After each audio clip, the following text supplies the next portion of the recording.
رزق نا اپنے لیے کمائیں۔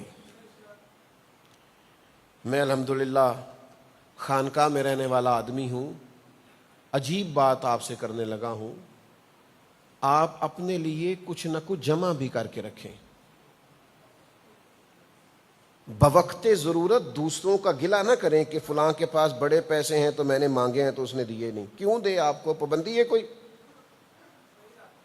اس کا مال ہے نا، آپ نے مانگا ہے، دے دے تو مہربانی، نہ دے تو مطلب شکوے کا کیا معنی ہوا؟ آپ کے ہیں پیسے، پتہ نہیں اس نے پردیس میں جا کے کمائے کہ مشقت کر کے کمائے کہ راتوں کو جاگ کے کمائے، تو آپ نے قریب سے ہی کہہ دیا دیکھو جی فلانا میرا بھائی ہے، فلانا میرا عزیز ہے، فلانا میرا دوست ہے، فلانے سے بڑا پیار ہے، میں نے 4 پیسے مانگے دیے نہیں۔ کیوں دے آپ کو؟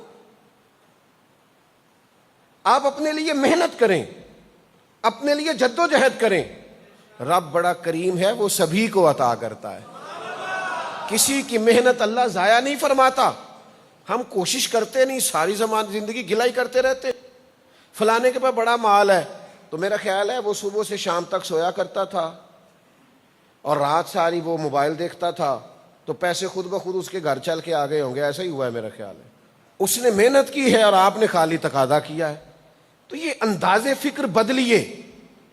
نبی کریم صلی اللہ تعالی علیہ وآلہ وسلم نے ارشاد فرمایا، حضور علیہ الصلوۃ والسلام فرمانے لگے، جو شخص حلال دنیا طلب کرے، جائز طریقے سے مال کمائے، اس لیے کہ اپنے اہل و عیال کے حقوق ادا کرے، اس لیے کہ اپنے پڑوسی پر توجہ دے، اور اس لیے کہ وہ کسی شخص سے مانگنے سے بچے، یہ 3 اس کے مقاصد ہوں مال کمانے کے۔ ایک تو ہاتھ نہ پھیلانا پڑے، یہ بہت بڑا مقصد ہے، کسی سے سوال نہ کرنا پڑے، اور ایک فرمایا اپنے بیوی بچوں کا، اپنے اہل خانہ کا خیال کرے، اپنے پڑوسی پر توجہ کرے۔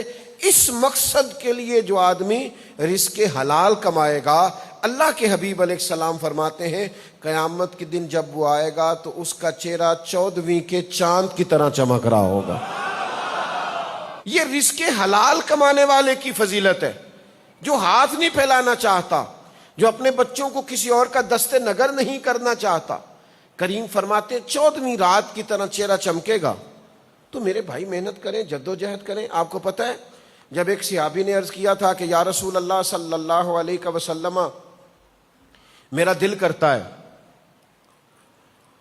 کہ میں سارا مال اللہ کے راستے میں خیرات کر دوں، تو حضور فرمانے لگے 4تھا حصہ دے، ہم نہیں چاہتے کہ تیرے بچے بعد میں دوسروں کے آگے ہاتھ پھیلائیں۔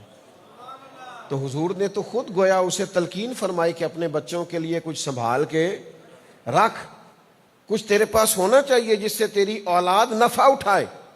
لیکن وہ ہمارے ہاں اپنی اپنی تشریحات ہیں اور اپنا اپنا زاویہ نگاہ ہے، اور لوگ اپنے حساب سے چیزوں کو دیکھتے ہیں۔ تو فقر وہی ہے جو مدینے والے محبوب نے بیان فرمایا، اپنی مرضی کا آپ فقر اختیار نہ کریں، وہی ہے جو حضور نے بیان کر دیا۔